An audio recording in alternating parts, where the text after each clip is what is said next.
Hi, students. How are you doing? Welcome to Naya Sim. Thank you so much for the support. Hope you all are doing great. I love the fact that this pastor is very vocal. Pastor Jamal, he is addressing the people that voted for Trump that are now suffering because all of them are suffering. I feel bad for the brown people that thought they were better than white people or they were better than black people, or they feel that they can align with white people, but they do not have anything to do with black people. The same people that do not want to have anything to do with black people are the ones running around looking for people that will vote for them. I do not see them calling the white people to help them out, but I see them insulting people that look like me and at the same time asking for help. You have to choose one. Which ones do you want? Are you asking for help, or you are gaslighting, you are baiting, or you want to disrespect? Let me know the one you want. I remember the last time black people tried speaking up for you, and then you all said it was not in your culture to speak up. That was over what happened in Florida, 2022. I am not mistaken. 2022, 23. You all said it wasn't in your culture to speak up. Black people should come and help you speak up. Black people refused to come out. And you all still did not learn from what happened then. Still went ahead to disrespect them and voted against your own interest. I do not see you people calling your own community out to come and do the right thing. Or you all are so quick to call my people. How is the suffering going? Are you all not being deported? Are you all not being profiled? What is it that is not happening? Is the economy not crashing? I thought you all said it was about groceries. Now we know it is not about groceries. You all are going to continue to enjoy what is going on. Let's get into this. I feel bad for the brown people who thought they were better than black people, who are now facing deportation. I feel bad for the white women who didn't realize they were the real DEI hires and were going to lose their job. I feel bad for Columbia and Emory and Johns Hopkins losing $3, $4, and $800 million, but HBCUs ain't never had that kind of money. I feel bad for the Tesla dealerships that got to close because they lost $900 billion since December because they forgot it ain't electricity, it's people that power this nation. I feel bad for them. A little bit. Until I remember the words of that black sister with cornrows. Until you do right by me, nothing you do is gonna work. I tried to feel bad.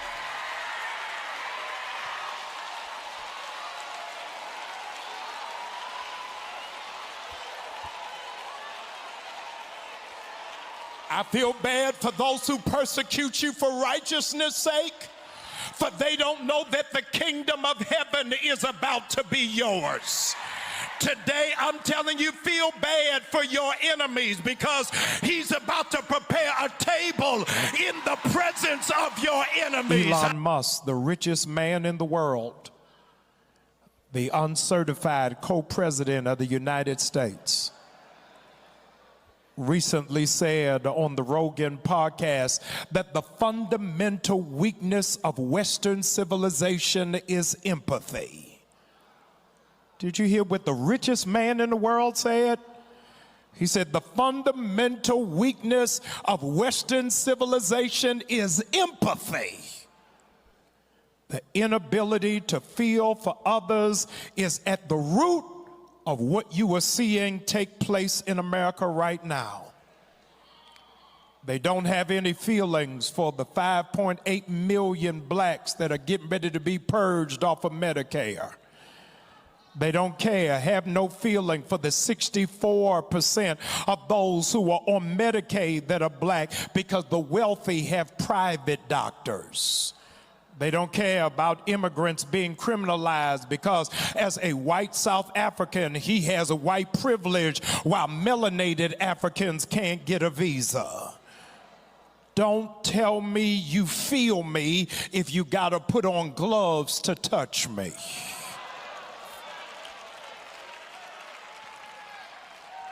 Psychology Today recently published an article by Dr. Douglas Lieber that has boldly pronounced that America has a newly classified disease. And the new classified disease is empathy deficit disorder. Empathy deficit disorder. It's what happens when you are unable to step outside of yourself in order to step into somebody else's experience. Empathy is different from sympathy, because sympathy is understanding somebody's pain, whereas empathy is identifying with somebody else's pain. I used to tell young preachers, when you go comfort somebody whose mother has just died, don't tell them you know how they feel when your mama's still alive. I am not asking you to feel sorry for me. I'm asking you to get in the foxhole with me. You got to be able to feel what I feel. And if you can't feel what it is that I feel, then you will stand in the jury box and not the witness stand. If you don't understand what it feels like to be black in America, don't you pass judgment. You got to know what it feels like for my heart rate to accelerate anytime I see police pull up behind me. You got to know what it feels like to be vulnerable as a woman, to walk through a parking lot by yourself and you hear footsteps coming up behind you. You got to know what it feels like to not get your prayers answered but still have a prayer life. You got to know what it feels of having inequitable education opportunities. 300 years of medical apartheid. Now Target, Walmart, McDonald's, John Deere, Amazon feel like this is going to break us. This is not our first rodeo. But the thing that they can't understand is after everything that we've been through, we still got our hope, still got our joy, still got our peace, and we still got our relationship with God. Come on, I can't hear anybody. Do you understand the mental torture you've been through in the last 45 days? Mental torture you've been through. That now segregation is legal again. The emotional torture you've been through. That every police officer's record has been cleaned. The torture that you've been through. That now teachers got to second guess, can they teach their own history to students that look like them without losing their funding? Can you imagine the torture that you've been through just in the last 45 days? That many of you, your children will no longer receive free lunch beginning in August. The torture that you've been through. That there is absolutely no sympathy or grace for veterans or for seniors. The torture that you've been through. But be not dismayed. Whatever the tide, God will. He'll take care of you. When you've been picked on, harassed, and bullied for so long, you begin to feel helpless. James Weldon Johnson said, God of our weary years, God of our silent tears, the one who's brought us thus far along the way. 300 years of degradation. 300 years of being marginalized and ostracized. 300 years of being castrated and lynched. Was utilizing the idea of moral imagination. Moral imagination is the ability to anticipate or project yourself in the middle of a moral dilemma. Not even having reached adolescence, she figured that segregation.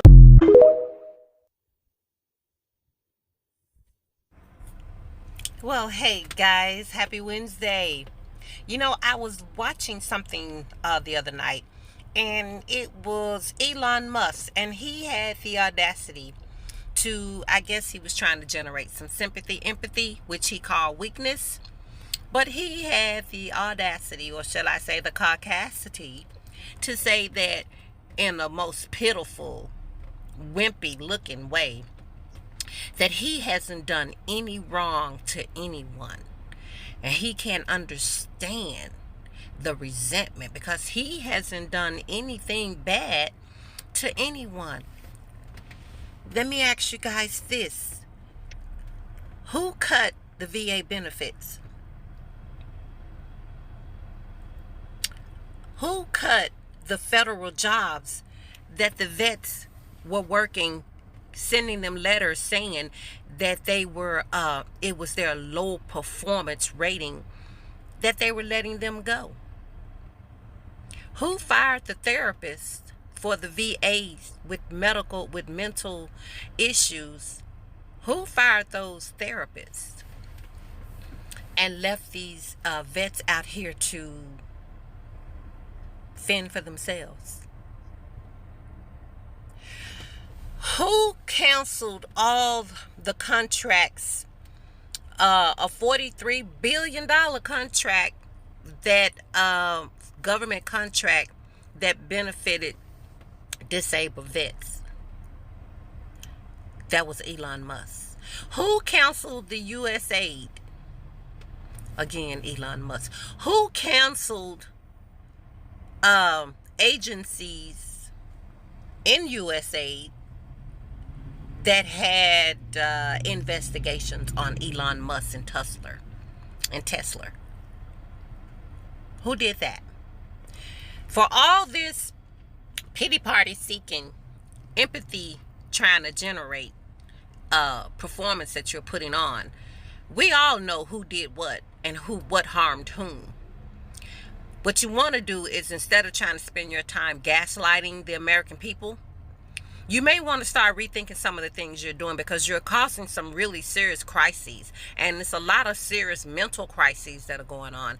I've seen several vets making videos in some really, shall I say, distraught type of emotions. Can I say unhinged? Can I say completely crashing out? And they're saying that they have lost their lifeline, that they have no hope, and that the treatments they were getting was the only thing that was in some kind of way allowing them to re-enter into society. One man said it was the only thing that was keeping him from killing people. That was a vet. That the aid they took from him, that his therapist they fired, and the meds that he was being given through the therapist was the only thing that was keeping him from killing people. And you took that away from him. But you haven't done any harm. You haven't done anything bad to anyone. Can we say you have a real problem of self-reflection? You have a real issue trying to identify with yourself. How is it you don't see these things that you have generated, that you have ushered in, as harmful to people? How is it? What type of mindset do you have that you can't even comprehend taking away a person's benefits, taking away their health benefits, taking away their finances, taking away their livelihoods, taking away their jobs, It's not harmful. But you want to get up here and cry and weep and moan because your stock has dropped, because your car sales are in the toilet. And then you want to create monsters out of the people who you're tagging on the left. Of course, it's going to always be the left. But you're trying to create monsters out of the people that are just actively, peacefully protesting you. But we're the monsters.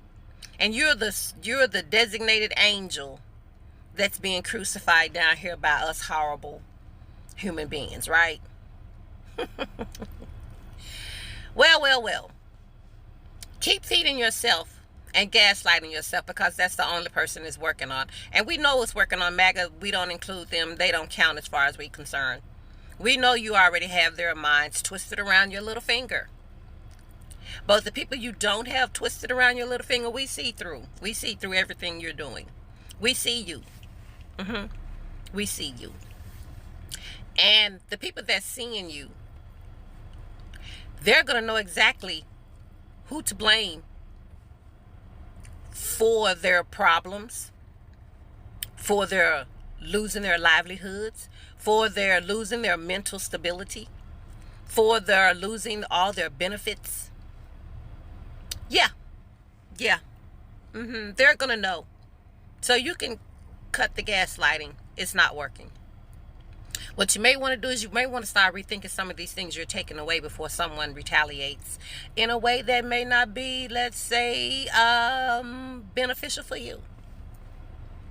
That's all I had to say about that. But you guys have a great day, and I will be talking to you soon. And before I get out of here, I have one last question to ask, and it's just one question I just want to ask. Is it great again yet? Just asking for a friend.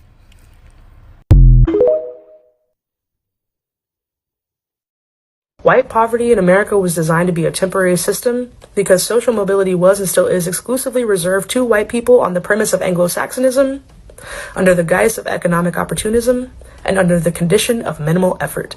Black poverty in America was designed to be a permanent system because chattel slavery was designed to be a permanent system, which is why it was written into our Constitution, and it was upheld for about a century.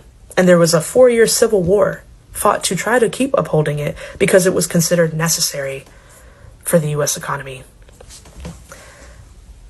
And slavery was never abolished. It's still very much so legal in the prison system, which is why the incarceration rates for Black people are extremely disproportionate, despite us being the minority. The U.S. prison chattel slavery system is doing for the U.S. economy what the government wishes a continuation of overt chattel slavery of all Black people could do for the economy, the way it did for centuries. 400 years of slavery. My ancestors never thought there would be a living free descendant, and neither did the government that enslaved them, because the government never thought slavery wouldn't work. It was designed to be permanent, and when it was abolished in 1865, the government said, okay, we can't overtly enslave anyone, I guess, but we can create systems that disproportionately destabilize and affect Black people to the point at which they naturally fall back into chattel slavery. How does that manifest? Criminalization of houselessness, cutting education funding, not giving us a healthcare system, and then creating an insane debting system that financially enslaves everyone. And they're also trying to cut necessary resources like public library funding. And I don't know if you're aware of what the library does for people. The library is a means to social mobility, and it has been desensationalized as this boring and unhelpful place, but it provides job training, educational resources, prison services, food, all for free, and even more for free. That's where our tax dollars also go, is to the library. And while people think it is not a glamorous place, the government tries to cut funding while we're either not looking or while we believe it's not a necessary resource. And really, that is one of the surviving resources for social mobility for Black, brown, and white people who are experiencing poverty. And I say all that to say, the end goal with the United States was global domination. The United States was designed to either do complete global domination or complete global annihilation. And if neither of those works, it's designed to self-destruct. A step before self-destruction is an attempt to reinstate chattel slavery. White poverty in America was designed to be a temporary system because social mobility was and still is exclusively reserved to white people.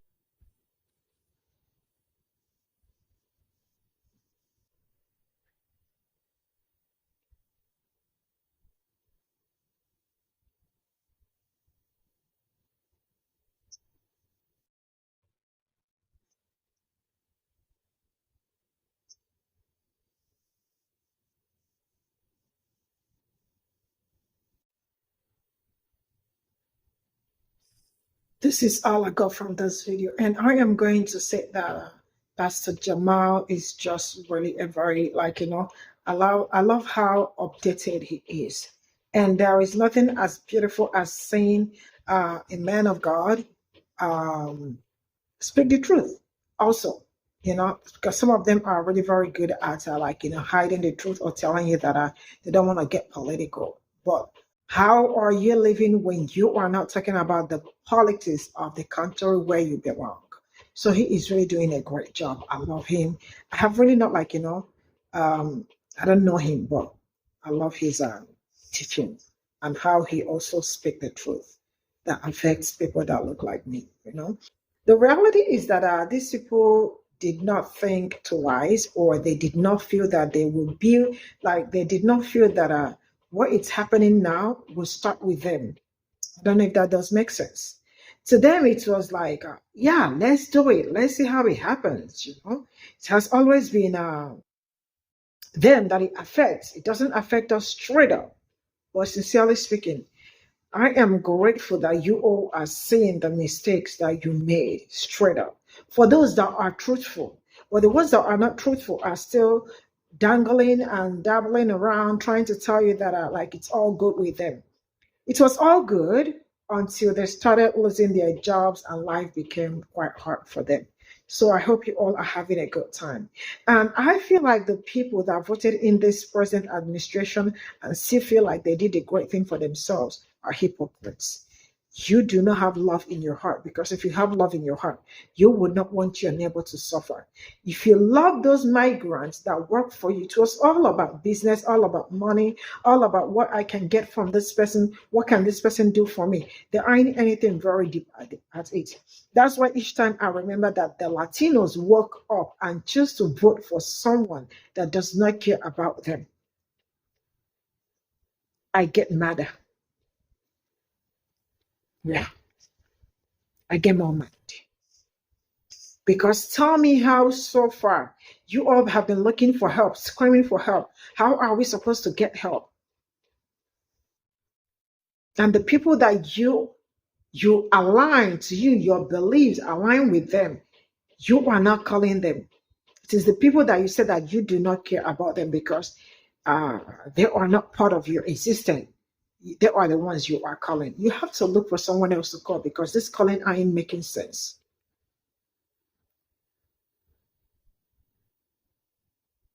Sometimes people feel that the other people that they have been doing the work for them. When people think that you are not important, when people think that they can do without you, because to them that was just the mindset.